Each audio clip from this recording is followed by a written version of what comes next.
It was the autumn of 1974 when I started working at Blackridge Psychiatric Hospital, just outside Rochester, New York. I was 27 and orderly with 4 years of experience in geriatric care and a desperate need for steady income after my father's death. Blackridge was a fortress of limestone and fog, the kind of place that looked like it'd grown out of the ground rather than being built on it. Every hallway hummed with the distant echo of electric doors. Every corridor smelled faintly of antiseptic and rust. I was assigned to the children's Ward C. It wasn't a place many wanted to work. Even the senior nurses kept their distance. They said the kids there weren't like normal patients. They didn't cry or laugh or scream. They just watched. Dr. Heller, the head psychiatrist, told me during orientation that we were conducting behavioral observation studies, part of a government-sponsored mental health program. He said the patients were severely disturbed juveniles, many from rural institutions that had been shut down. There were 10 children in total, ranging from 6 to 14. Some had been accused of violence. A few were rumored to have done things no child should even imagine. But I tried not to listen to the rumors. My job was simple: keep the kids fed, medicated, and quiet. At least that's what I thought when I first walked into Ward C. I had no idea how far from quiet that ward truly was. My first few weeks passed in uneasy calm. The days followed a strict rhythm: wake the patients at 6, administer medication at 7, breakfast at 8, therapy sessions by 10. The children rarely spoke. They would sit in the day room, staring at the wall or humming tunelessly. But one child in particular drew my attention. Ally Harper, age 11. Small, pale, and almost unnaturally still. He had this habit of tilting his head when he looked at people, as if listening to something behind your voice. Dr. Heller told me. Eli suffered from severe dissociative episodes following traumatic environmental conditioning. That was his way of saying that Eli's parents had done unspeakable things to him before he was brought here. But there was something else about him. Every morning when I made my rounds, I would find his drawings, charcoal sketches, pinned carefully to his wall. They weren't the usual kind of childish doodles. These were detailed, anatomical. He'd drawn the human nervous system in perfect proportion, the brain dissected with precision. When I asked him where he learned to draw like that, he only said, "I don't draw them. They draw themselves." I laughed it off at first, thinking it was just a child's imagination. But that phrase, "they draw themselves," stuck with me. By the second month, the unease started to seep in. Patients began waking up at odd hours, screaming. Nurses whispered about static on the intercom voices crackling through at night when the switchboard was off. The security logs showed lights flickering in Ward C between 2 o'clock and 3 a.m., even when power was steady. And Eli, he started talking in his sleep. Not muttering talking. Long, coherent sentences in a voice that didn't sound like a child's. Sometimes when I passed his room, I'd hear him whisper, "Stop cutting. He's already hollow," or "Don't put the glass inside." It breaks the mind. One night, while doing medication checks, I noticed something strange in his file. His parents weren't listed. Neither was his birthplace. Where the form should have said guardian, it just read classified under Section B12. When I asked Dr. Heller, he told me in a cold, dismissive tone, "Your job, Mr. Callahan, is to keep him alive, not to understand him." That was the first time I felt real fear at Blackridge, not from the patients, but from the people running it. It happened on a Friday night in November. There was a storm rolling in, wind clawing at the windows like something alive. Power flickered twice that evening, and Dr. Heller decided to stay on site. He said there was progress to document. Around midnight, the emergency alarm sounded room 6, Eli's room. I ran down the hall, flashlight cutting through the dark. The air smelled like ozone and copper. When I reached the door, it was already open. Eli was sitting on the floor, knees pulled to his chest, staring at something written on the wall in what looked like charcoal. Only it wasn't charcoal, it was blood. The words were uneven, scrawled as if written by many hands at once. He's not one. He's many. Dr. Heller arrived seconds later, calm as ever. "Restrain him," he said quietly. We've been waiting for this. Two orderlies pinned Eli to the bed while the doctor prepared a syringe. When Eli saw the needle, he didn't resist. He just smiled. A slow, knowing smile that made my stomach twist. "You're not supposed to be here tonight, Mr. Callahan," he whispered. "They said the walls need to hear you." Before I could respond, he started to convulse. His back arched so hard I thought his spine would snap. The lights flickered, the intercom crackled, and a voice came through. Not Eli's. Not anyone's I recognized. It was layered, distorted, like multiple people speaking through a broken radio. Test subject B12. Response achieved. Separation complete. Dr. Heller didn't flinch. He just nodded to the nurses. Begin recording. The air pressure dropped suddenly. My ears popped. Eli's eyes rolled back, his lips moving soundlessly, and then he stopped breathing. "Vitals dropping," someone shouted. But the doctor didn't move to resuscitate. Instead, he stepped closer and said, "Let it finish." Then something impossible happened. Eli opened his eyes again, but they weren't his eyes. They were black, the pupils swallowed by darkness. And his voice, when he spoke, it came from everywhere. We were never patients. We were experiments. You split us open to see what hides beneath thought. Papers flew from the desk, the heart monitor screamed, and the overhead lights shattered in unison. The orderlies fell to the ground, clutching their heads as blood trickled from their noses. I grabbed the defibrillator paddles, yelling for Dr. Heller to stop whatever he was doing, but he just stood there, smiling, eyes glassy. "He's perfect," the doctor said softly. "He's the bridge." At that moment, Eli's body went still. Then every child in Ward C started screaming, all at once, every single one. Their screams formed a pattern, rhythmic and synchronized, as if responding to Eli's silence. The power went out completely. The only light came from my flashlight, flickering weakly on Eli's face. And then I saw lines etched into his skin. Surgical scars, fresh, running along his scalp and down his spine. Someone had already opened him before.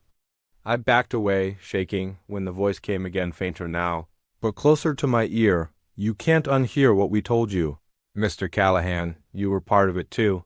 When the backup generators kicked in 5 minutes later, Eli was gone. No pulse, no body. Nothing but the restraints, cut clean through. Dr. Heller's report the next morning said Eli had expired during sedation. No mention of the voices, no mention of what we all saw. But I knew what I heard. And I knew that the voice on the intercom had said Test Subject B12, the same classification written where his parents' name should have been. They shut down Ward C 2 weeks later. All files labeled B12 were sealed and transferred to some federal archive. Dr. Heller resigned, or so we were told. I never saw him again. The remaining children were moved to undisclosed facilities. Most of the staff quit. I stayed a few months longer, just long enough to pack up my things and convince myself that what happened that night wasn't too real. But the hospital wouldn't let me forget.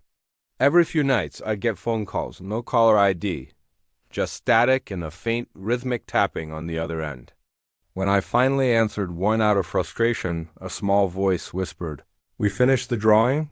The next morning, I found an envelope on my doorstep. Inside was a single sheet of lined paper, covered in that same precise charcoal shading. It was me. Every detail in my eyes, my posture, except the top of my head was missing, replaced with hollow black space and the words, "Open to listen." I moved across the state, changed jobs, changed numbers. But sometimes, even now, I hear it, the static hum, faint, like it's just behind the wall. And once, when I caught my reflection in the bathroom mirror, I swore I saw a faint scar running along my scalp, right where Eli's had been. I haven't cut my hair since. If you've made it this far, tell me something. What would you have done if you were in my position that night? Would you have stopped the experiment? Or would you have watched it to the end, just to know what Eli really was? Some say Black Ridge was demolished in the 1980s.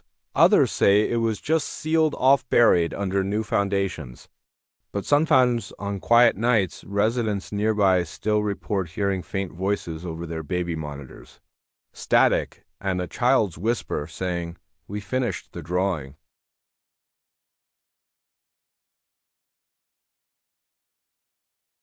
It was 1976 when I started working at St. Augustine Psychiatric Hospital, a state-run facility tucked in the outskirts of Providence, Rhode Island.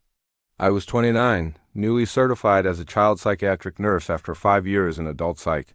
The building was old, Victorian architecture, long white corridors with polished floors that reflected the fluorescent lights like still water. The children's unit was in the East Wing, far from the main building. That wing had been a tuberculosis ward decades earlier, and you could still smell the bleach and damp plaster that clung to the walls. We had 12 patients, all under the age of 13. Most had trauma histories, neglect, abuse, violence, the kind of pain that doesn't just fade. But every so often, one would arrive who unsettled even the seasoned staff. Her name was Annie Graves, 5 years old. Curly blonde hair, gray-blue eyes that looked too old for her face. She was admitted after attempting to smother her 2-week-old baby brother with a pillow. When I met her, she was sitting on the floor of the playroom, humming softly while combing the hair of a broken porcelain doll. She looked up at me and smiled. "You're the nurse who makes the shots not hurt, right?" Her voice was sweet, sing-song, almost rehearsed. I smiled back, not realizing that by the end of that month, I'd stopped believing children were ever innocent. At first, Annie seemed like any other child with attachment issues. She'd cling to me during check-ins, holding my hand too tight, calling me Mommy, sometimes by mistake. Her parents refused to visit after the first week, saying they were afraid of her. I thought that was cruel, until I began noticing the small things. She had 2 distinct moods. In the morning, she was warm, curious, eager to draw or play with the dolls. But after lunch, something would change. Her posture stiffened, her speech slowed, and her gaze turned flat, not angry, just empty. Dr. Walsh, the attending psychiatrist, said it was likely early dissociative symptoms stemming from guilt and jealousy toward the baby. He wanted to observe her response to group therapy before recommending medication. But the other children didn't want to be near her. Even the most aggressive ones, the screamers and biters, would pull away if Annie came close. One boy, Timmy, 6 years old, told me one afternoon, "She talks to the doll when you're not here." I asked what she says. He shrugged. "She says the doll tells her who to love." That night, during bed checks, I found Annie sitting upright in bed, eyes open, doll in her lap. "Annie," I whispered, "it's lights out. You need to sleep." She smiled faintly. "She doesn't sleep when you're watching." The doll was one of several we kept in the playroom. Porcelain, old-fashioned, dressed in a faded blue dress. But Annie's was different. She never let it leave her side. She even asked to keep it during meals. One evening, when I had to take the doll away for hygiene inspection, she screamed so violently that 2 orderlies had to hold her down. She scratched at her own arms until she bled. When I finally handed the doll back, she cradled it like a newborn and whispered, "It's okay, she won't take you again." That night, I couldn't sleep. There was something unnatural about her attachment, not delusional, not psychotic, but directed. Then the nightmares began. The staff started reporting them first identical dreams. We'd wake up drenched in sweat, remembering only a small figure standing at the foot of the bed whispering, "Don't take her away." By the end of the second week, one of the nurses, Evelyn, refused to work the night shift. "She just stands by the door," Evelyn said, shaking. "Every night around 2, doesn't move. Just watches." I didn't believe her until it happened to me. One night, I woke in the staff lounge to the faint creak of a door hinge. The light from the hallway spilled in just enough to show her, small silhouette, doll in one arm. "Annie?" I whispered. She didn't answer. Just tilted her head like she was listening to something I couldn't hear. "You shouldn't be out of bed," I said, getting up. She smiled. "She said you'll take her. She said you'll lock her away." When I reached for the doll, she screamed, a sound so sharp it didn't sound human. The next morning, she was calm again, like nothing had happened. But when I checked her hands, her fingernails were broken and caked with blood, though there were no cuts on her own skin. By the third week, Dr. Walsh approved limited behavioral observation. He wanted to record Annie's interactions with her doll to document her dissociation pattern. We set up a small camera in the corner of her room, an old reel-to-reel model. She didn't seem to mind. She just asked if her friend could watch too. That night, we left the room dimly lit and monitored from the observation station.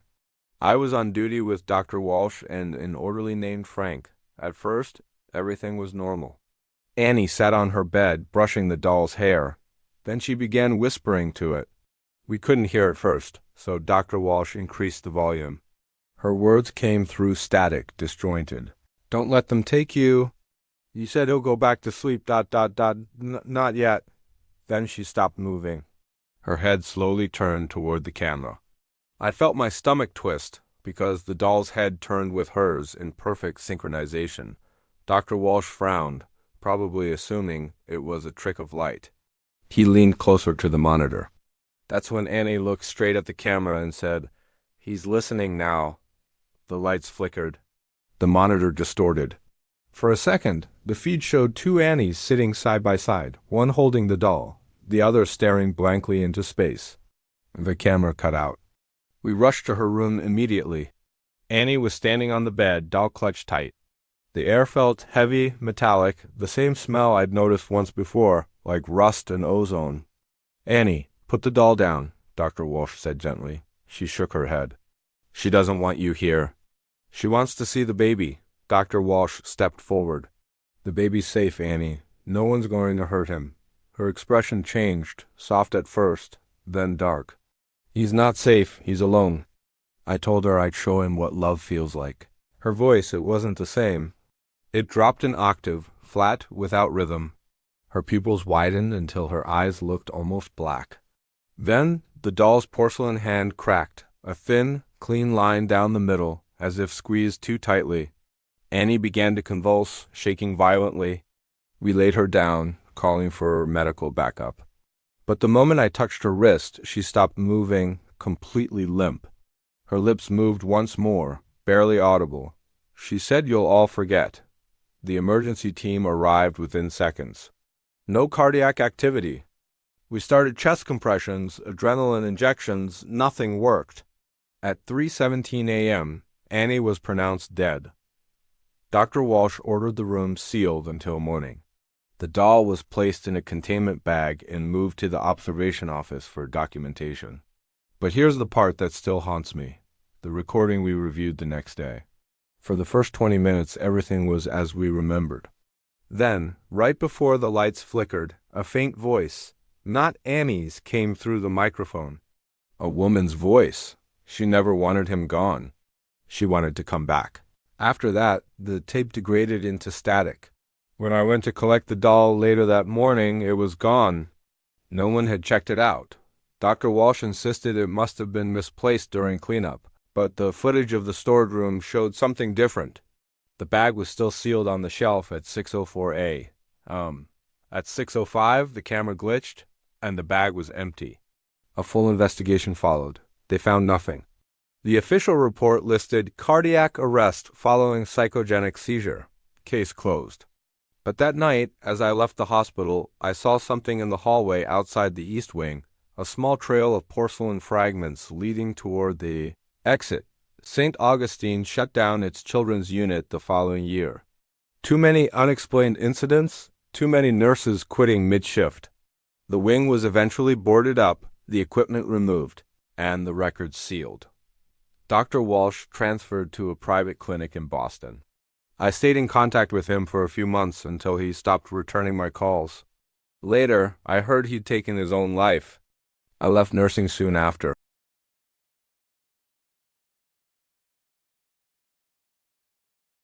It was 1985, and I was working the late shift at Riverside State Asylum, an old, sprawling building that smelled faintly of bleach and despair. Nights were usually predictable.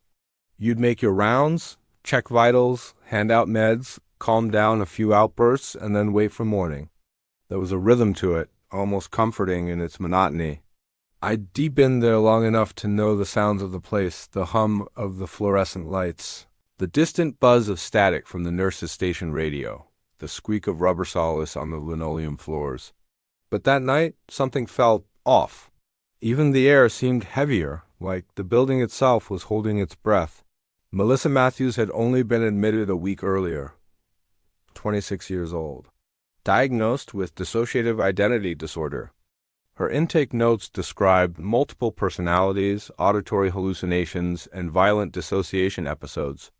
But what I saw in her eyes went far beyond psychiatry. There was something ancient, maybe, that didn't belong there. She'd been mostly quiet for her first few days, withdrawn, scribbling strange symbols in her notebook. The kind of things you learn not to ask about after a few years in a place like Riverside. You just write your report, sign your name, and move on. That night, I remember glancing at the clock. 11:26 p.m., that's when I heard it. A scream, raw and primal, tore through the halls. The kind of sound that goes straight through your bones. I froze for a second, my heart pounding. Then the intercom crackled to life. East Wing, Room 12, Matthews. I ran. The corridor lights flickered as I reached the East Wing. The air smelled metallic, like blood and old copper pipes. A cluster of staff members stood outside her room, their faces pale, eyes wide. No one was moving. "Why the hell isn't anyone going in?" I barked, pushing through. Then I saw her. Melissa was standing in the middle of the room, clutching a scalpel. God knows where she'd gotten it.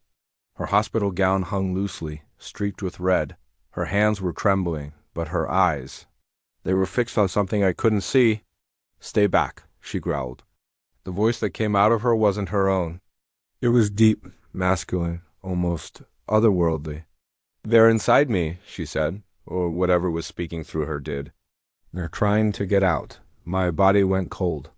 I've seen people in psychosis before. Delusions, voices, screams. It's all part of the job. But this was different. It felt wrong. And then she screamed again, louder.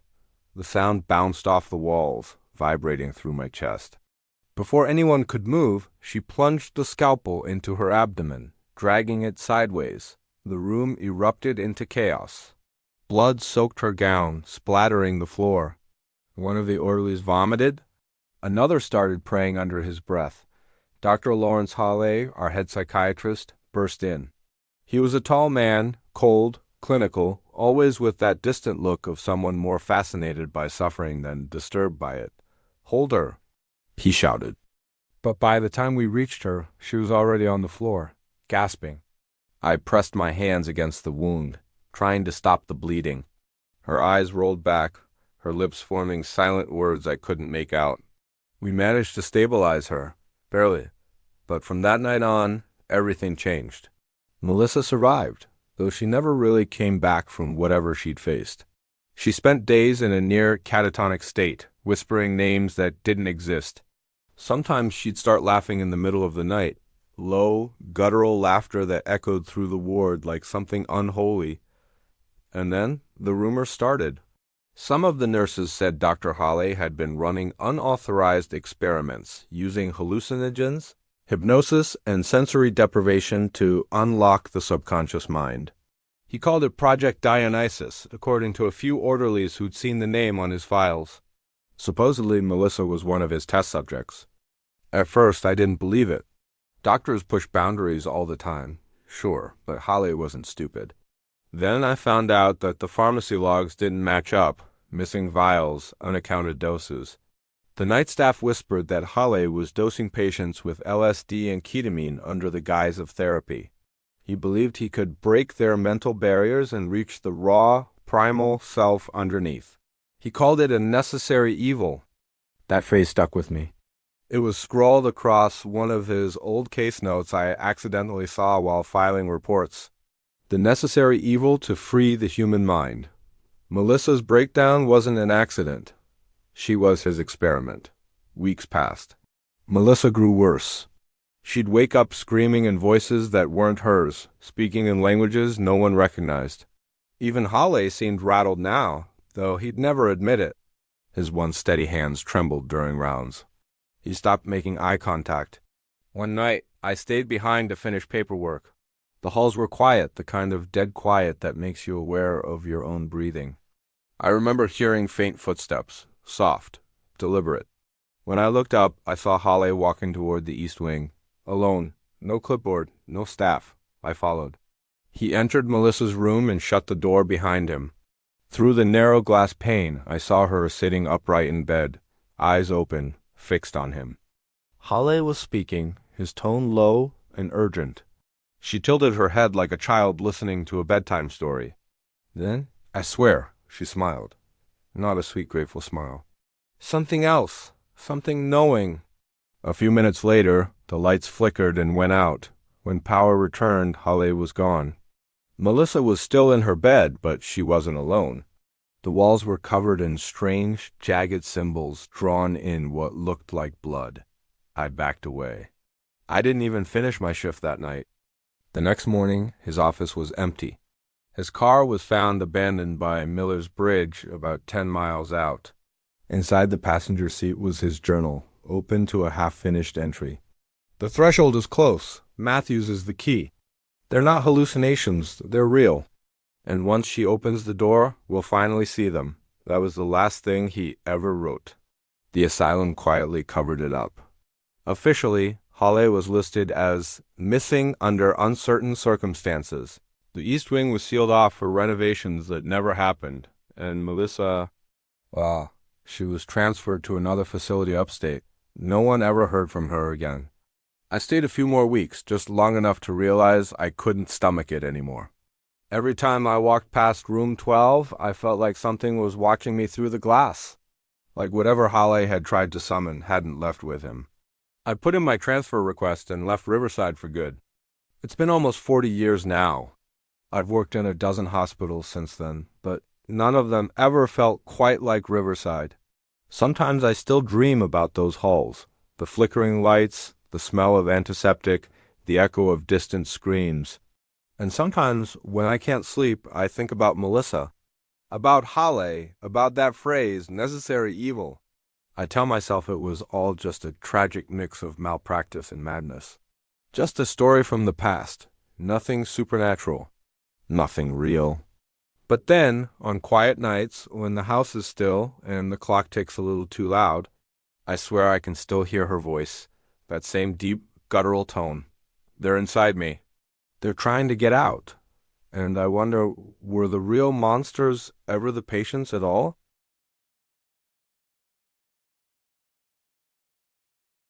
Winter, 1982, St. Augustine State Asylum.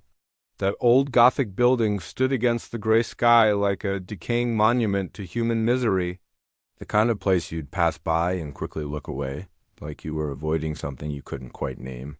I was 3 months into my job there, barely finding my footing in the cold halls lined with peeling paint and flickering lights. It was the kind of job that gets under your skin, slow and quiet, but always waiting to jump out and bite.